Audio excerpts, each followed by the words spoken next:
David, on s'intéresse avec vous au mouvement de marché du côté des États-Unis. On commence par la marque de vêtements Under Armour qui perd plus de 15%. Exactement, Under Armour qui est soupçonné d'avoir falsifié ses comptes et donc qui perd énormément de points sur le marché. Under Armour, pour ceux qui ne le savent pas, c'est une marque d'équipementier de sport qui à l'époque était vue comme un concurrent de Nike ou d'Adidas, donc c'était vraiment une marque avec une belle histoire et avec des belles ambitions quand elle a été lancée. Et malheureusement, on peut voir que depuis août, ça se complique, la situation de l'entreprise se complique assez durement. On était passé de 25 $ à peu près au mois d'août, on est descendu à 15,50 $. Avec notamment une perte hier de plus de 15%, de 18% exactement du cours Under Armour.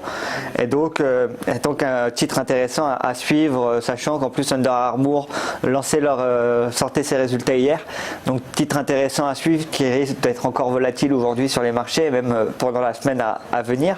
Autre titre volatile, et cette fois-ci c'est l'histoire inverse, c'est-à-dire qu'ils avaient connu des déboires à cause de doutes de falsification de comptes. C'était General Electric, où il y avait eu un des hauts cadres qui avait même annoncé sur un plateau télé que les comptes de General Electric étaient pires qu'à l'époque les comptes d'Elron, ce qui avait entraîné une grosse baisse sur le cours et des résultats qui ont été mieux que prévu, avec des pertes qui ont clairement diminué, et ils ont réussi à économiser jusqu'à 47% de leurs coûts, et un bénéfice par action qui a été quand même assez impressionnant aussi donné aux investisseurs. Donc on voit plutôt de bonnes nouvelles pour le cours General Electric qui remonte et qui passe de 9 $ à 10 $ 91, 92 sur le long terme. Ce qui est intéressant, c'est que General Electric, si on regarde un peu plus sur le long terme, ça a connu 2 années difficiles. Depuis 2017, ils ont eu du mal, depuis leur acquisition de Alstom.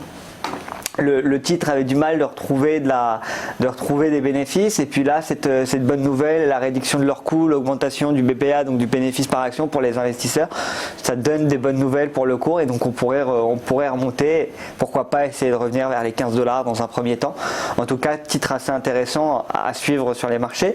Et enfin, pour le marché américain, on va finir sur McDo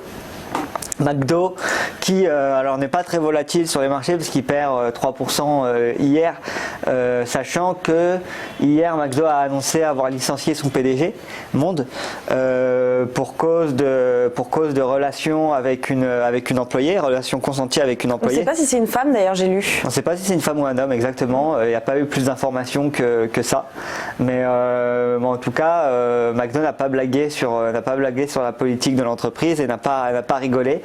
Et donc il sera remplacé par l'actuel PDG de McDo USA, qui va s'occuper de la stratégie, des opérations et de l'innovation chez McDo.